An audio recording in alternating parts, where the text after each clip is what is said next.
പ്രിയ പ്രേക്ഷകരെ, ക്ലൗഡ് റൂട്ട്സിലേക്ക് എല്ലാവർക്കും സ്വാഗതം.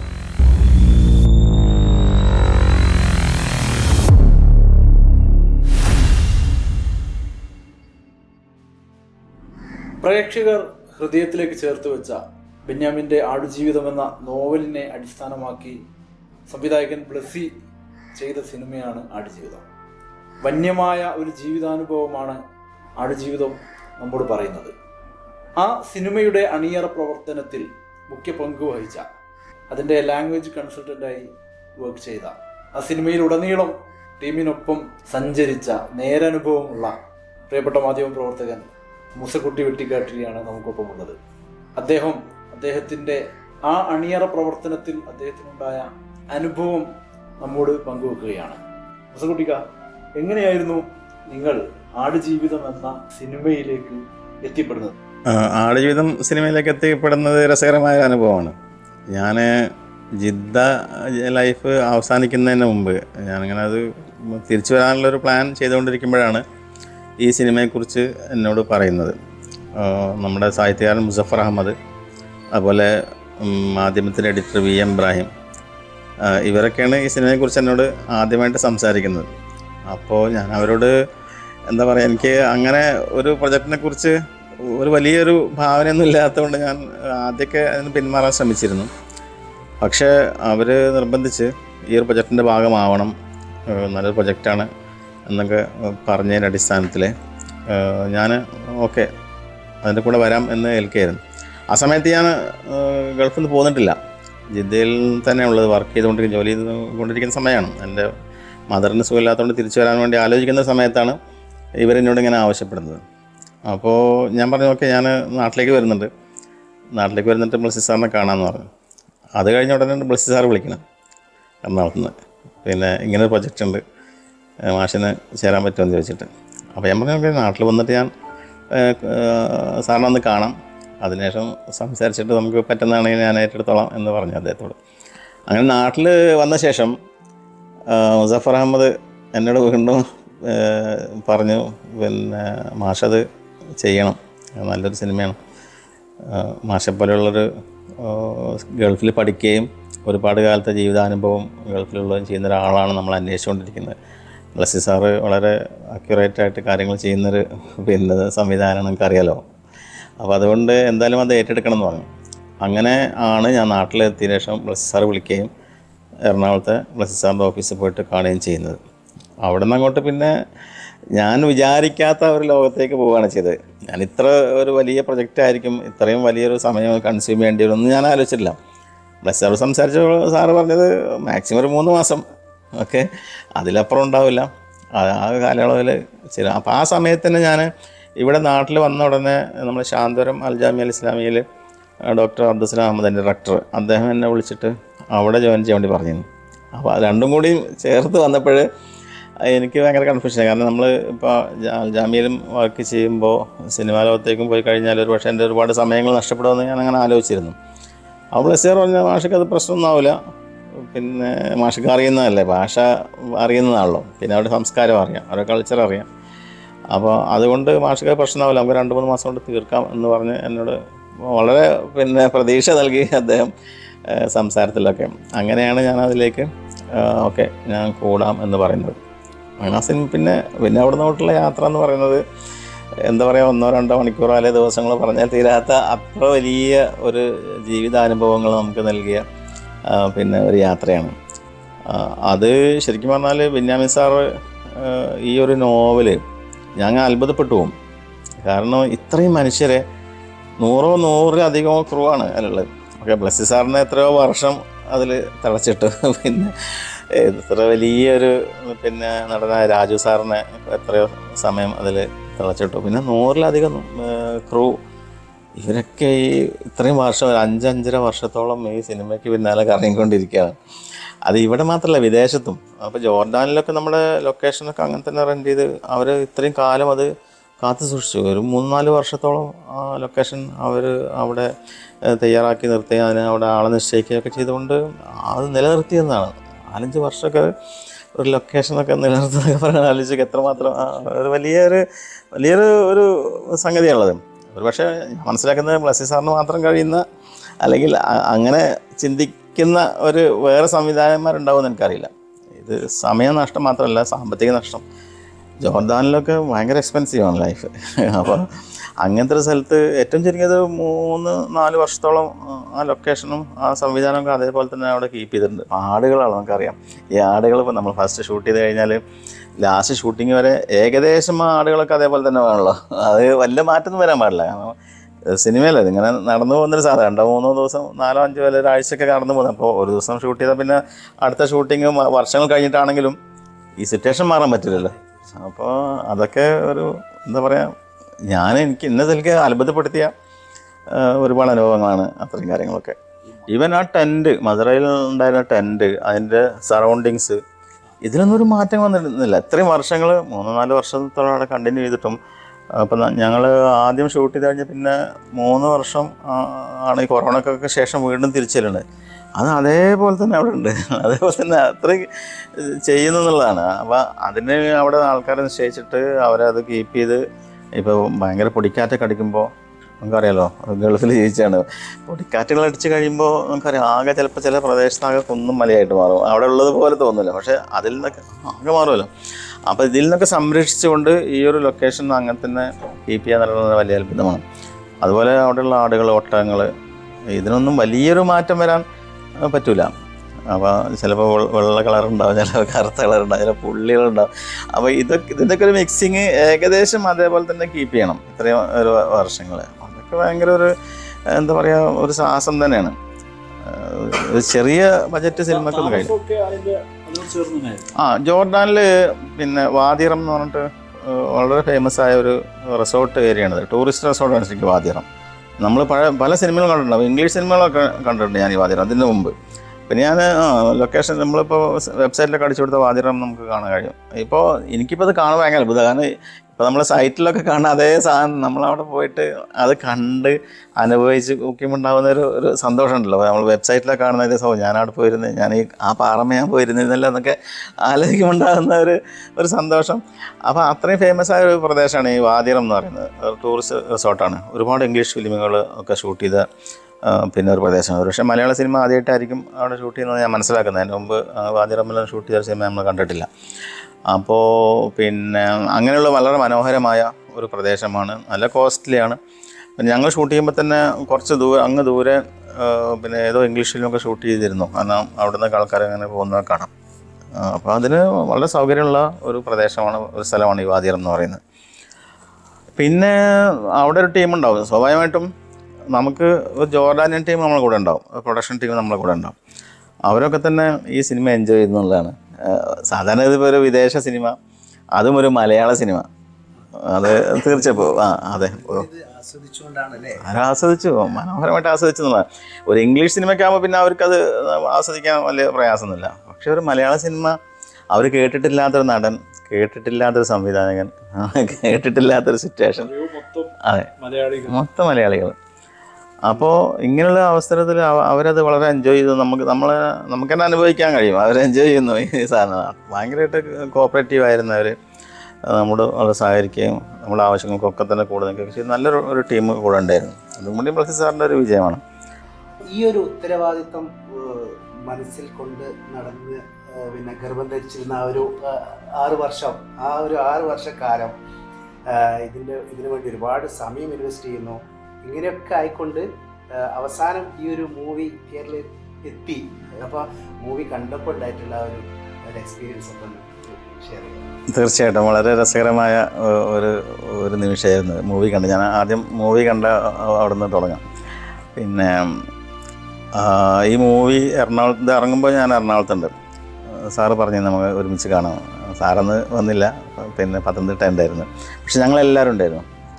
ബാക്കി കുറവല്ല, ബെന്യാമിൻ സാറടക്കം ഞങ്ങളെല്ലാവരും ഉണ്ട്. നടന്മാരുണ്ട്, 6 നടന്മാരുണ്ടായിരുന്നു, എല്ലാവരും ഉണ്ടായിരുന്നു. അങ്ങനെ പിന്നെ എറണാകുളത്ത് വെച്ചാണ് ഞാൻ സിനിമ കാണുന്നത്. അത് നമുക്ക് വേണ്ടി മാത്രം, ഇതിൻ്റെ ക്രൂ, അവരുടെ ഫാമിലി, അവരുടെ ഫ്രണ്ട്സ്, ഇവർക്ക് വേണ്ടി മാത്രം ഒരു ഷോ ഒരുക്കിയിരുന്നു എറണാകുളത്ത് മല്ലൂരുമാളുടെ അടുത്തുള്ള ഒരു തിയേറ്ററിൽ. അവിടെ വെച്ചാണ് ഈ സിനിമ കാണുന്നത്. സത്യം പറഞ്ഞാൽ ഈ സിനിമ കണ്ട് തുടങ്ങുമ്പോൾ തന്നെ എനിക്ക് ഭയങ്കരമായിട്ട് നമ്മളുടെ ഒരു എന്താ പറയുക, പറഞ്ഞറിയിക്കാൻ പറ്റാത്ത രീതിയിലുള്ള ഒരു വൈകാരികമായുള്ള നിമിഷങ്ങൾ. നമ്മൾ ചെയ്യുന്ന വർക്കുകൾ ഇങ്ങനെ കാണുന്നു. അത് എന്തായിരിക്കും പ്രേക്ഷകർ അറബ് അറിയുന്ന അല്ലെ അറബ് സമൂഹം ഇത് കാണുമല്ലോ, അവരെങ്ങനെയായിരിക്കും. അതുപോലെ തന്നെ മലയാളത്തിൽ നിങ്ങൾക്കറിയാമ്പോൾ ഗൾഫിൽ ജീവിക്കാത്ത മലയാളികൾ വളരെ കുറവായിരിക്കും. അപ്പം അതുകൊണ്ട് അവർക്കും അറിയാമല്ലോ ഈ ഭാഷയും കാര്യങ്ങളൊക്കെ. അപ്പോൾ അവരുടെയൊക്കെ പ്രതികരണം എന്തായിരിക്കും എന്ന് ഞാൻ വളരെ ആകാംക്ഷയോട് കൂടി, പറയുകയാണെങ്കിൽ ചില ടെൻഷനോട് കൂടി തന്നെ പിന്നെ നോക്കി കണ്ടിരുന്ന. പക്ഷേ സിനിമ കാണുകയും അതിനുശേഷം ആ 2-3-4 ദിവസത്തിൻ്റെ ഇടയ്ക്ക് എനിക്ക് ചില നല്ല കമൻറ്റുകളൊക്കെ വരികയും, അതുപോലെ അറബ് ലോകത്തു നിന്നൊന്നും അതിന് എതിരെ അല്ലെങ്കിൽ എന്താ പറയുക അതിങ്ങനെയല്ലേ ഇങ്ങനെ ആയിരുന്നു വേണ്ടതെന്ന് തുടങ്ങിയുള്ള ഭാഷയോ സ്ലാങ്ങോ ഇതിലൊന്നൊരു പ്രശ്നം ഇല്ല, വളരെ മനോഹരമായിട്ടുണ്ടെന്ന് പറഞ്ഞു. അപ്പോഴാണ് എനിക്ക് ശരിക്കും പറഞ്ഞാൽ ഞാൻ പിന്നെ സായുജ്യം എനിക്കുണ്ടാകുന്നത്. നമ്മളൊരു വർക്ക് എന്താ പറയുക ആ രീതിയിൽ തന്നെ അംഗീകരിക്കപ്പെട്ടു എന്ന രീതിയിലുള്ള ഒരു സന്തോഷം എനിക്കുണ്ട്. അത് മാത്രമല്ല അബു ഇരിങ്ങാട്ടിൽ നിങ്ങൾ കണ്ടു, നമ്മളെ സാഹിത്യകാരനാണ് അബു ഇരിങ്ങാട്ട്. അദ്ദേഹം ആ സിനിമ കണ്ട് അന്ന് തന്നെ എന്നെ വിളിച്ചിട്ട് പറഞ്ഞു, മൂസക്കുട്ടി പിന്നെ എന്താ പറയുക ഒന്നും പറയണ്ട. പിന്നെ ശരിക്കും പറഞ്ഞാൽ ആ നാളെ കഫീലന്മാരുടെയൊക്കെ സംസാരം കേൾക്കുമ്പോൾ എനിക്ക് നിങ്ങളെയാണ് ഓർമ്മ വരുന്നത്. സിനിമ കണ്ടിരിക്കുമ്പോൾ ഞാൻ നിങ്ങളെയാണ് ഓർത്തത്, വളരെ മനോഹരമായിട്ട് ചെയ്തിരിക്കുന്നു പറഞ്ഞ് അദ്ദേഹം എന്നെ വിളിച്ച് പിന്നെ അപ്രിഷ്യേറ്റ് ഒക്കെ ചെയ്തു. അങ്ങനെ ഒരുപാട് ആൾക്കാർ അങ്ങനെ വിളിച്ചിരുന്നു. പിന്നെ നിങ്ങൾക്കറിയാം നമ്മളിപ്പോൾ ഇതിലുള്ളൊരു പിന്നെ പ്രശ്നം, ഒരു വിഷയം എന്ന് പറയുന്നത്, ഇപ്പോൾ ഞാൻ ട്രാൻസ്ലേറ്റർ ആയിരുന്നു, ഒരു ലാംഗ്വേജ് കൺസൾട്ടൻ്റ് എന്നുള്ളത് എല്ലാവർക്കും അങ്ങനെ അറിയുള്ളൂ. അപ്പോൾ അവരെ മനസ്സിലെന്താ വെച്ചാൽ അദ്ദേഹം ട്രാൻസ്ലേറ്റ് ചെയ്തു, അറബി ഇംഗ്ലീഷ് എന്നല്ല മലയാളത്തിൽ നിന്ന് അറബിയിലേക്ക് ട്രാൻസ്ലേറ്റ് ചെയ്തു, അവരുടെ ഡയലോഗ് സെറ്റ് ചെയ്തു, ഇത്രയേ ഉള്ളൂ. പക്ഷേ യഥാർത്ഥത്തിൽ അതല്ല എൻ്റെ ഒരു വർക്ക് തന്നത്. അതുകൊണ്ടാണ് അപ്പോൾ അത് അറബ് കൺസൾട്ടൻ്റ് എന്ന് പറഞ്ഞിട്ട് നമ്മൾ ലാംഗ്വേജ് കൺസൾട്ടൻ്റ് എന്ന് കൊടുക്കാൻ കാരണം ശരിക്കും പറഞ്ഞാൽ ഈ സിനിമയുടെ 1-ാം തീയതി മുതൽ തന്നെ ഞാൻ എന്നോട് ജോയിൻ ചെയ്തത് മുതൽ തന്നെ അതിൻ്റെ പിന്നെ അണിയറ മറ്റുള്ള കോസ്റ്റ്യൂം ആവട്ടെ, ആർട്ട് ഡിപ്പാർട്ട്മെൻ്റ് ആവട്ടെ, പിന്നെ മേക്കപ്പ് ഡിപ്പാർട്ട്മെൻറ്റ്, ഇവരൊക്കെ നമ്മൾ വിളിച്ചുകൊണ്ടിരിക്കുന്നുണ്ട്. കാരണം ഈ കോസ്റ്റ്യൂം സെറ്റ് ചെയ്യണം, പിന്നെ അവരുടെ രീതി, അവരുടെ ആചാരങ്ങൾ, പിന്നെ അവരുടെ കൾച്ചറ്, അവർ ഉപയോഗിക്കുന്ന ഡ്രസ്സ്, അവർ കൈ പിടിക്കുന്ന തസ്ബീഹ്, അവരിടുന്ന ചെരുപ്പ്, പിന്നെ ഇങ്ങനെയുള്ളത് ഇതിൻ്റെയൊക്കെ ഒരു കൺസൾട്ടൻസ് ഞാൻ തന്നെ ചെയ്തിട്ട് കൊടുത്തിട്ടുള്ള അവർക്ക്. ഇതിങ്ങനെ ആയിരിക്കണം എന്ന് പറഞ്ഞിട്ട് നമ്മൾ പറഞ്ഞതിൻ്റെ അടിസ്ഥാനത്തിൽ തന്നെയാണ് അതിൽ ഓരോന്നും കോസ്റ്റ്യൂം ആണെങ്കിലും ഒക്കെ പിന്നെ അത് ചെയ്തിട്ടുള്ളത്. അപ്പോൾ ശരിക്കും പറഞ്ഞാൽ ഒരു ഭാഷയെ മറ്റൊരു ഭാഷയിലേക്ക് കൊണ്ടുവരിക എന്നതിലപ്പുറത്തേക്ക് ആ ഒരു സമൂഹത്തിൻ്റെ കൾച്ചറ്, അവരുടെ രീതികൾ, അവരുടെ body language, even body language ഒക്കെ തുടങ്ങിയിട്ടുള്ള കാര്യങ്ങൾ, അവരുടെ ആഹാര രീതികൾ, ഭക്ഷണം, പിന്നെ അവർ ഭക്ഷണം കഴിക്കുമ്പോൾ അവർ പിന്നെ ചെയ്യുന്നത്, ഉറങ്ങി എണീക്കുമ്പോൾ അപ്പോൾ അതിൽ ചില രംഗങ്ങൾ നിങ്ങൾ കണ്ടിട്ടുണ്ടാകും. പിന്നെ അദ്ദേഹം പാല് കുടിക്കുന്ന സംഗതിയൊക്കെ. അപ്പോൾ ഇപ്പോൾ നമുക്ക് ഭാഷ അറിയെങ്കിലും എനിക്കൊരു കോൺഫിഡൻസ് എന്താ ഉണ്ടായത് വെച്ചാൽ, ഇപ്പോൾ ഞാൻ 10-30 കൊല്ലം സൗദിയുണ്ട്, ഞാൻ അവിടെ പഠിച്ചതാണ്, അവിടെ പഠിച്ചിട്ട് പിന്നെ അവിടെ വർക്ക് ചെയ്തതാണ്. അപ്പോൾ അതുകൊണ്ട് 10-30 വർഷം ഇവരെ കൂടെയൊക്കെ തന്നെ ജീവിച്ചിട്ടുണ്ട്. പല പതുക്കളെയും നമ്മൾ സന്ദർശിച്ചിട്ടുണ്ട്, അവരുടെ പിന്നെ ടെൻറ്റുകളൊക്കെ കണ്ടിട്ടുണ്ട്, അവരോട് സംസാരിച്ചിട്ടുണ്ട്. പക്ഷേ എന്നിട്ട് പോലും ഞാൻ ഉപയോഗിക്കുന്ന ഈ ഡയലോഗിന് വേണ്ടി ഏറ്റവും അക്യുറേറ്റായ പദം അത് ഞാൻ വീണ്ടും റിസർച്ച് ചെയ്ത് എനിക്ക് കൺവിൻസ് ആവാത്ത ഞാൻ വീണ്ടും സൗദിയിലേക്ക് വിളിച്ച് എൻ്റെ പഴയ കൂട്ടുകാരെ വിളിച്ച് അവരെ കൊണ്ട് അത് തന്നെയാണെന്ന് ഉറപ്പ് വരുത്തിയതിന് ശേഷം അത്ര വലിയ റിസർച്ചിന് ശേഷമാണ് ഈ ഒരു സാധനം ചെയ്തിട്ടുള്ളത്. വെറുതെ ഞാനങ്ങോട്ട് ഇരുന്നിട്ട് എനിക്ക് കഴിയുന്ന പോലെ എഴുതി അല്ലെങ്കിൽ അങ്ങനെ പറയലല്ല ചെയ്തിട്ടുള്ളത്. അതിൻ്റെ ഒരു പ്രധാന കാരണം എന്ന് പറയുന്നത്, പക്ഷേ ഞാൻ അങ്ങനെയൊക്കെ ചെയ്യുമായിരിക്കും പിന്നെ, പക്ഷേ ഇതിൻ്റെ പ്രധാന കാരണം എന്ന് പറയുന്നത് ബ്ലസ്സി സാറുണ്ടല്ലോ, ബ്ലസ്സി സാറ് വളരെ അക്യുറേറ്റാണ്. അതായത് 100+% ഇത് ശരിയാവണം, കറക്റ്റ് ആവണമെന്ന് ചിന്തിക്കുന്ന മനുഷ്യനാണ്. കാരണം അദ്ദേഹത്തിൻ്റെ ജീവിതത്തിൽ ഞാനത് കണ്ടതാണ്. അത്രയും കമ്മിറ്റഡാണ്, ഒരു വിഷയത്തോട് അത്രയും കമ്മിറ്റഡാണ്. അത്ര അക്യുറസി. ഒരു വിഷയം എഴുതാൻ ചിലപ്പോൾ ഇതൊക്കെ എഴുതിക്കൊണ്ട് വീണ്ടും തിരുത്തും, വീണ്ടും അത് പിന്നെ ഇങ്ങനെ കുറേ ആലോചിച്ചിട്ട് ശരിയല്ല വീണ്ടും തിരുത്തും. ഇങ്ങനെയൊക്കെയുള്ള ഒരു സിനിമ ചെയ്യുന്ന ഒരാളുടെ കൂടെ നമ്മൾ നിൽക്കുമ്പോൾ നമ്മൾ പാർട്ടും വൃത്തിയാക്കണമല്ലോ. അപ്പോൾ അതിനു വേണ്ടിയുള്ള റിസർച്ചുകൾ, ആലോചനകൾ, ചിന്തകൾ ഞാൻ എന്നിട്ട് പലപ്പോഴും ഈ ട്രാൻസ്ലേറ്റ് ചെയ്ത് സാറിന് കൊടുത്തതിന് ശേഷം ഞാൻ പിന്നെ റൂമിൽ പോയിരുന്നിട്ട് ആലോചിക്കേണ്ടത്, ഇത് ഇങ്ങനെയല്ല, ഇങ്ങനെ പറഞ്ഞുകൂടെ, അല്ലെങ്കിൽ ഇങ്ങനെ ഈ പദമല്ലേ കുറച്ച്, അങ്ങനെ ഞാൻ വീണ്ടും അത് മാറ്റിയിട്ടുണ്ട്, പല പ്രാവശ്യം അങ്ങനെ ചെയ്തിട്ടുണ്ട്. അപ്പോൾ അങ്ങനെ വലിയൊരു സാധന, ഒരു വലിയൊരു എഫേർട്ട് ഇതിൻ്റെ പിന്നിൽ ഉണ്ടായിട്ടുണ്ട്. അപ്പോൾ ആൾക്കാർക്ക് എന്താ വെച്ചാൽ ആ ട്രാൻസ്ലേഷൻ, പക്ഷേ നമുക്ക് ട്രാൻസ്ലേഷൻ അപ്പുറത്തേക്ക് നമ്മുടെ ഒരു ജീവിതം പറയാനുള്ളൂ, അല്ലെങ്കിൽ ജീവിതം അവതരിപ്പിക്കാനുള്ളൂ. നമ്മൾ അത്രയും അതിൻ്റെ ഗൗരവത്തോടു കൂടി അതിനെ കാണുകയും അത്രമാത്രം അതിന് വേണ്ടി എഫേർട്ട് ചിലവഴിക്കുകയും ചെയ്തിട്ടുണ്ട്. എന്ന് മാത്രമല്ല ഇതൊരു സാധാരണ ലൈഫും അല്ലാതെ കുറച്ചും കൂടിയും ഡിഫറെൻ്റ് ആയ അല്ലെങ്കിൽ റെയറായ ഒരു എക്സ്പീരിയൻസ് കൂടിയാണല്ലോ സിനിമയായിട്ട് വരുന്നത്. ഡീപ്പ് പിന്നെ ഡെസേർട്ടിലുള്ള ഒരു എക്സ്പീരിയൻസ് ആണല്ലോ ഷെയർ ചെയ്യുന്നത്. ആ ഒരു ഡീപ്പ് ഡെസേർട്ടിലെ എക്സ്പീരിയൻസ് നേരത്തെ ഉണ്ടായിരുന്നോ, നേരിട്ട് കണ്ടിരുന്നോ? തീർച്ചയായിട്ടും. ഞാൻ ജിദ്ദയിൽ ജോലി ചെയ്യുമ്പോൾ ഞാൻ ആദ്യം ജോലി ചെയ്യുന്ന ഒരു നമുക്കറിയാം നമ്മുടെ ഡോക്ടർ മറ്റേ എഞ്ചിനീയർ ആദിൽ ഫക്കീൻ്റെ ഒരു സ്ഥാപനമുണ്ട്, സവോള എടി ഓയിൽ എന്ന് പറഞ്ഞിട്ട്. അതിൻ്റെ ഓഫീസിൽ ഞാൻ ഉണ്ടായിരുന്നു, ഡിസ്ട്രിബ്യൂഷനിലുണ്ടായിരുന്നു, പിന്നെ സെയിൽസിൻ്റെ ഒരു ചുമതലക്കുള്ള ട്രാൻസ്പോർട്ടേഷൻ ചുമതല ഉണ്ടായിരുന്നു. അപ്പോൾ ഈ സമയത്ത് അവിടെ ട്രാൻസ്പോർട്ടിലുണ്ടായിരുന്ന കുറേ ഡ്രൈവേഴ്സ് അവർ മരുഭൂമിയിൽ നിന്ന് വരുന്നവരാണ്, ഔട്ടർ ഏരിയയിൽ നിന്ന് വരുന്നവരാണ്. അപ്പോൾ അവർ പലപ്പോഴും എന്നോട് വളരെ ക്ലോസ് ആയിരുന്നു. അപ്പോൾ എന്നോട് പറയും, പിന്നെ മുസത്താൽ പിന്നെ നമുക്ക് അവിടെ നിന്ന് കാണാം, എന്തൊക്കെ ഉണ്ട് ലേശിൻ്റെ മാത്തേജ് വേനാന്നൊക്കെ പറഞ്ഞിട്ട് എന്താ നിങ്ങളിവിടെ വരാത്തത്, നമുക്കൊന്ന് കണ്ടുവിടാൻ പറയും. അപ്പോൾ ഞാൻ അങ്ങനെ സമയത്ത് ഇവരുടെ കൂടെ ഇടയ്ക്കിടയ്ക്ക് പോകും. ഇടയ്ക്ക് ഇവരെ ജീവിക്കുന്ന ഏരിയകൾ അത് മരുഭൂമിയുടെ കുറേ ഉള്ളിലാണ്. നമുക്കൊന്ന് വണ്ടി ഓടിച്ച് പോകാൻ പോലും കഴിയില്ല. ഞാനൊരു ദിവസം കുടുങ്ങിയിട്ടുണ്ട്, വണ്ടി ഓടിച്ചിട്ട് മരുഭൂമി കുടുങ്ങിയിട്ടുണ്ട്. പിന്നെ ടയർ പൂന്തിപ്പോയി, നമുക്കറിയില്ല അങ്ങനെ പോകാൻ പാടില്ല എന്ന്. പിന്നെ അങ്ങനത്തെ ടയറും കൊണ്ട് അതിന് ഇത്ര കാറ്റ് വേണമെന്നൊക്കെ കണക്കുകളുണ്ട് ഈ മരുഭൂമിയിൽ പോകാൻ, ഇത്ര ശതമാനം വേണം, അല്ലെങ്കിൽ പൂന്തി പോകും. പക്ഷെ നമുക്കതറിയില്ലല്ലോ. അങ്ങനെ ഇവരെ കൂടെ പോവുകയും അവരുടെ ജീവിതം പഠിക്കുകയും അവരുടെ ഭാഷ പഠിക്കുകയും അവരുടെ ശൈലികൾ പഠിക്കുകയൊക്കെ ചെയ്തിട്ടുണ്ട്. അങ്ങനെ കുറേ ഞാൻ ആ ഒരു അനുഭവം എനിക്കുണ്ട്. അപ്പോൾ അതിലുള്ള ചില ഫ്രണ്ട്സ് ഇപ്പോഴും ഉണ്ട്. അപ്പോൾ നമ്മളെന്ത് ചെയ്യും, അവരെ വിളിച്ചുകൊണ്ടിരിക്കും, ഇതിങ്ങനെ അല്ല പറയാം, അല്ലെങ്കിൽ ഇതിങ്ങനെ ഉപയോഗിക്കല്ലേ നല്ലത് എന്നൊക്കെ പറഞ്ഞുകൊണ്ട് വിളിച്ചു. അപ്പോൾ അങ്ങനെ ഒരു നല്ലൊരു അനുഭവം ഉണ്ടായതിൻ്റെ പിൻബലം കൂടിയാണ് എനിക്ക് ഫിലിം ഏറ്റവും നല്ല ചെയ്യാൻ പറ്റിയത്. ആടുജീവിതം എന്ന് പറഞ്ഞ സിനിമ മനസ്സിലേക്ക് വരുമ്പോൾ അദ്ദേഹം ഉണ്ടല്ലോ, ആ എയർപോർട്ടിൽ പോയിട്ട് തിരഞ്ഞു നടക്കുന്ന പിന്നെ നെഫറിനെ തിരഞ്ഞു നടക്കുന്ന ആ ഒരു നിമിഷം മുതൽ അവസാനം, ഈ മൂവിയുടെ അവസാന ഭാഗത്ത് കഫീൽ എന്നാ പറയാ, കഫീല് തിരിച്ചറിയാൻ വേണ്ടിയിട്ട് നെഫറിനെ, എൻ്റെ ആളെ തിരിച്ചറിയാൻ വേണ്ടിയിട്ട് ഉള്ള ഒരു പരേഡ് ഉണ്ടല്ലോ, അവിടം വരെ നമ്മുടെ മനസ്സിലേക്ക് നിറഞ്ഞു നിൽക്കുന്ന ഒരു കഥാപാത്രമാണ് അദ്ദേഹം. ഞാൻ മനസ്സിലാക്കുന്നത് ഒമാനിയാണ്. അപ്പം അദ്ദേഹത്തിൻ്റെയൊക്കെ അഭിനയം, ജീവിതത്തെ നമ്മൾ വെള്ളിത്തിരയിൽ കണ്ടിട്ട് ആകെ ഇങ്ങനെ വല്ലാതെ എക്സൈറ്റഡ്, ഒരു പ്രത്യേക മൂഡിലേക്ക് പോകുന്നത്. അപ്പം ഈ ജീവിതത്തൊക്കെ സാറ് നേരിട്ട് കാണാനുള്ള ഭാഗ്യമുണ്ടായി, അവരെ കൂടെ ജീവിക്കാനുള്ള ഭാഗ്യമുണ്ടായി. അപ്പം ആ ഒരു അനുഭവം തീർച്ചയായിട്ടും. ആദ്യം കഫീലിൽ നിന്ന് തുടങ്ങാം. ഭയങ്കര ക്രൂരനായ കഫീലിനാണ് നമ്മൾ സിനിമയിൽ കാണുന്നത്. ഇതിൽ രസകരമായ അവസ്ഥ എന്താണെന്ന് വെച്ചാൽ വളരെ സോഫ്റ്റായ മനുഷ്യനാണ് ഈ കഫീൽ. ഡോക്ടർ താലിബ് അൽ ബലൂഷി എന്നാണ് അദ്ദേഹത്തിൻ്റെ പേര്, ശരിക്കുള്ള പേര്. അദ്ദേഹം ഒമാനി സിനിമകളിൽ, സീരിയലുകൾ ഇഷ്ടം പോലെ അഭിനയിച്ചാണ്, ഒരുപാട് സിനിമകളുണ്ട്. അതല്ലാതെ തന്നെ എനിക്ക് കൊണ്ട് ജോർഡാൻ ഫിലിമിലൊക്കെ അഭിനയിച്ചിട്ടുണ്ടെന്നാണ്. അദ്ദേഹത്തെ ഇതിൽ കൊടുത്തത്. ഇതിൻ്റെ മുമ്പ് ഒരു മലയാള സിനിമയിൽ അദ്ദേഹം അഭിനയിച്ചിട്ടുണ്ട്, സയാന എന്ന് പറഞ്ഞിട്ട്. തിരുവനന്തപുരത്തുള്ള പിന്നെ ഒരു അടുത്തൊരു സിനിമയാണ് സയാന, അതിലദ്ദേഹം പിന്നെ അഭിനയിച്ചിട്ടുണ്ട്.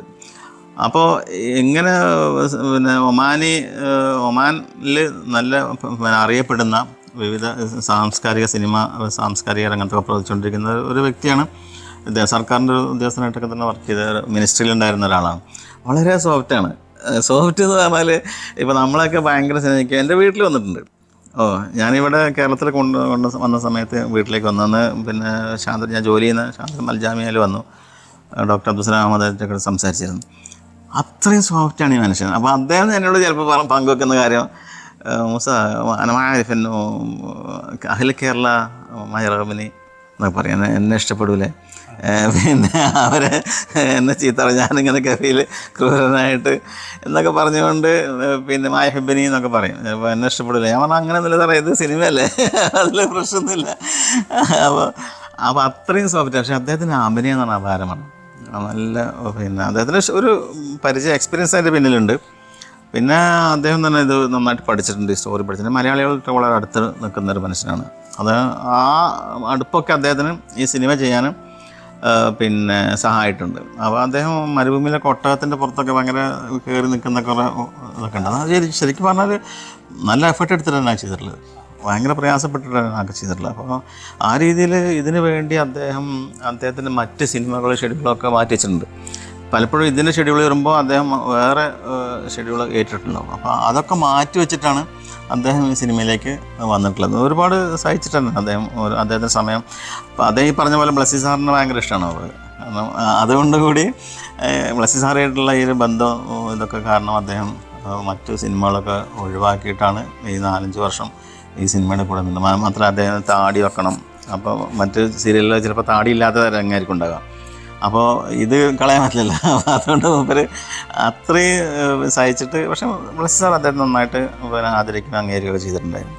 ഇത് പ്രവാസ പ്രവാസികൾക്ക് സാധാരണ ഗൾഫിൽ നിന്നുള്ള അനുഭവങ്ങൾ മലയാളികളുടെ അല്ലെങ്കിൽ പ്രവാസികളുടെ ജീവിതം ഏറ്റവും നന്നാവാൻ മെച്ചപ്പെടാൻ കാരണമായത് ഗൾഫ് ജീവിതവും പ്രവാസി ജീവിതവും ഒക്കെയാണ്. തീർച്ചയായിട്ടും. അപ്പോൾ ഗൾഫിൽ നിന്ന് അല്ലെങ്കിൽ അതിൻ്റെ അവിടുത്തെ സ്വദേശികളിൽ നിന്നൊക്കെ നമുക്ക് നല്ല അനുഭവങ്ങളും വലിയ പിന്തുണയും നമ്മുടെ കേരളക്കാർക്ക് കിട്ടിയിട്ടുണ്ട്, ഇന്ത്യക്കൊക്കെ കിട്ടിയിട്ടുണ്ട്. അതിലേറ്റവും റെയർ അനുഭവങ്ങളാണ് ഇത്തരം ജീവിതങ്ങൾ, ഇത്തരം കഫീലുകളൊക്കെ. അത് അവതരിപ്പിക്കുന്ന ഒരു കഥാപാത്രം ഒരു അറബി തന്നെ ആവുന്നു എന്ന് ഒരു വ്യത്യസ്തത കൂടി അതിലുണ്ട്. കാണിച്ചൊരു മനസ്സും കാണിക്കണം. കാരണം അവരെ കുറിച്ച് ഒരു നെഗറ്റീവ് ഇമേജ് വരാൻ സാധ്യതയുള്ള ഒരു ക്യാരക്ടർ കൂടിയാണ് അത് ചെയ്യുന്നത്. അത് അദ്ദേഹം പലപ്പോഴും പങ്കുവെക്കാറുണ്ടായിരുന്നു. പക്ഷേ അദ്ദേഹം തന്നെ പറഞ്ഞത് എന്താണെന്ന് വെച്ചാൽ ഇതൊരു ഫാക്ടറാണ്, ഈ അതുപോലെ തന്നെ ഒരു ഫാക്റ്റുമാണ്. അപ്പോൾ നമ്മൾ അത് ചെയ്യാതിരുന്നൊരു കാര്യമൊന്നുമില്ല. റെയറാണെങ്കിലും അങ്ങനെ ഉണ്ടല്ലോ, സംഭവിക്കുന്നുണ്ടല്ലോ. അതേ സമയത്ത് ഇതിൻ്റെ മറുവശം ആ സിനിമയിൽ തന്നെ ഉണ്ട്.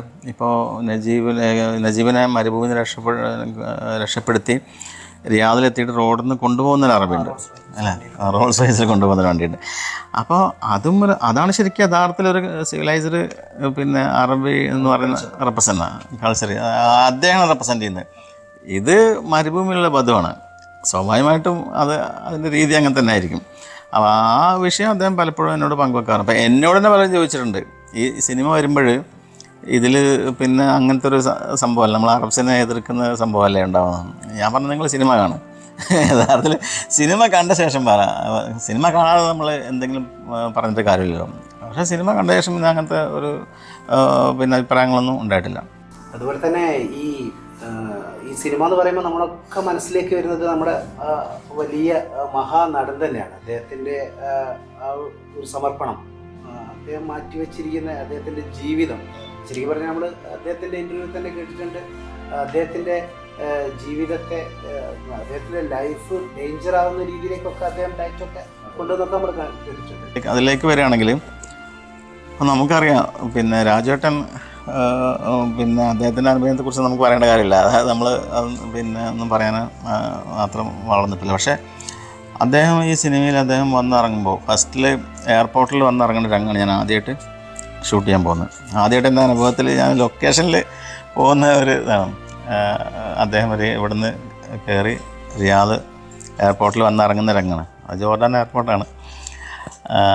പക്ഷേ ഒരു റിയാദ് എയർപോർട്ടിൻ്റെ മൂടാൻ നമുക്ക് കിട്ടുക. പക്ഷെ ആ സമയത്ത് അദ്ദേഹം വളരെ എന്താ പറയുക, നല്ലൊരു സുന്ദരനായ സുമുഖനായ ഒരു യങ് കേരളക്കാരൻ അല്ലേ, പൃഥ്വിരാജ് അങ്ങനെയാണ് വരുന്നത്.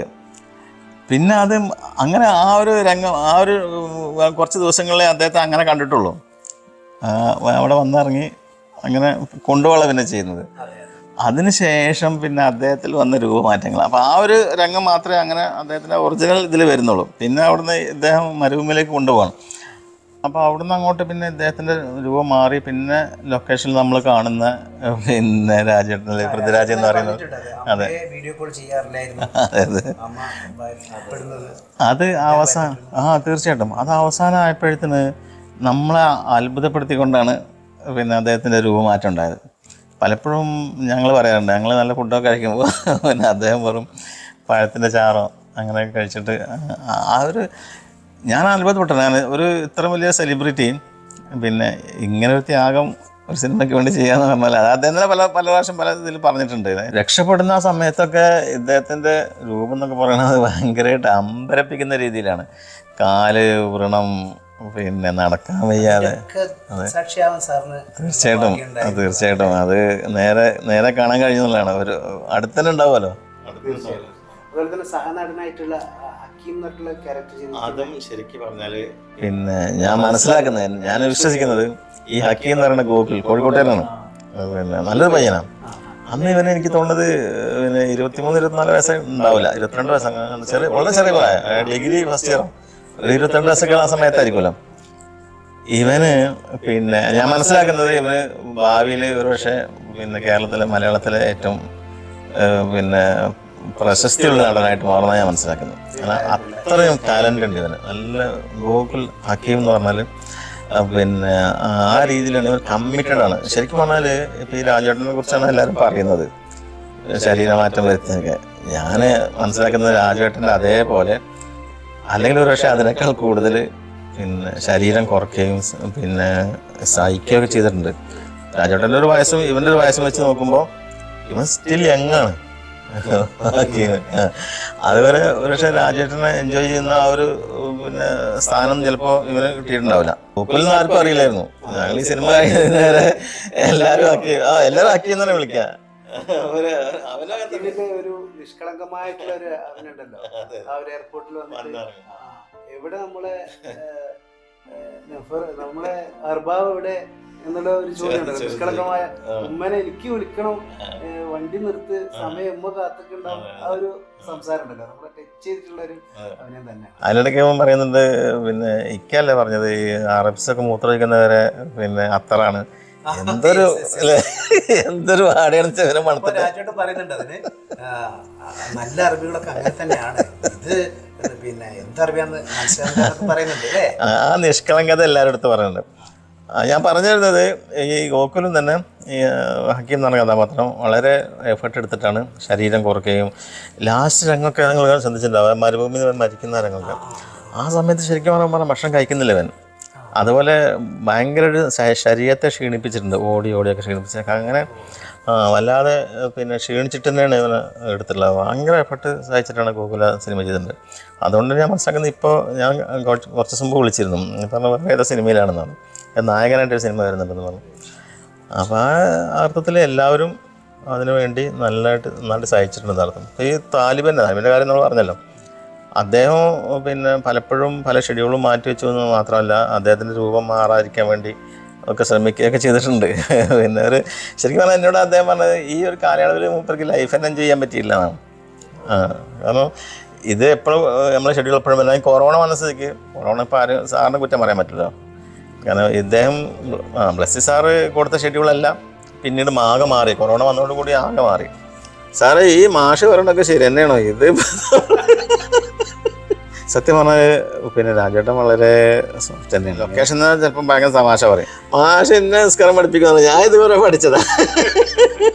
ഞാൻ ഇന്നവരെ എൻ്റെ കുടുംബത്തോടു കൂടി പറയാത്ത ഒരു കഥയാണ്. ശരി, ചെന്ന് ഇറങ്ങണ അന്ന് എയർപോർട്ടിൽ ലോക്ക് ചെയ്യാം, പിന്നെ സൈന്യത്തിൻ്റെ നിയന്ത്രണത്തിലാണ്. പൃഥ്വിരാജ് ക്രിക്കറ്റ് കളിക്കുന്ന ഒരു വെറുതെ ഇരുന്ന നിമിഷത്തിനാണ് ലക്ഷങ്ങൾ പോവുക. ബസ്സാർ സംസാരിച്ച സാറ് പറഞ്ഞത് മാക്സിമം ഒരു 3 മാസം, ഓക്കെ, അതിലപ്പുറം ഉണ്ടാവില്ല. ഞാൻ വിചാരിക്കാത്ത ഒരു ലോകത്തേക്ക് പോവുകയാണ് ചെയ്തത്. ഞാൻ ഇത്ര ഒരു വലിയ പ്രൊജക്റ്റ് ആയിരിക്കും, ഇത്രയും വലിയൊരു സമയം കൺസ്യൂം ചെയ്യേണ്ടി വരുമെന്ന് ഞാൻ ആലോചിച്ചിട്ടില്ല. അപ്പോൾ അത്രയും ഫേമസ് ആയ ഒരു പ്രദേശമാണ് ഈ വാദിറം എന്ന് പറയുന്നത്. ടൂറിസ്റ്റ് റിസോർട്ടാണ്. ഒരുപാട് ഇംഗ്ലീഷ് ഫിലിമുകൾ ഒക്കെ ഷൂട്ട് ചെയ്ത പിന്നെ ഒരു പ്രദേശമാണ്. പക്ഷേ മലയാള സിനിമ ആദ്യമായിട്ടായിരിക്കും അവിടെ ഷൂട്ട് ചെയ്യുന്നത് ഞാൻ മനസ്സിലാക്കുന്നത്. അതിന് മുമ്പ് വാദിറമ്മിലും ഷൂട്ട് ചെയ്ത സിനിമ നമ്മൾ കണ്ടിട്ടില്ല.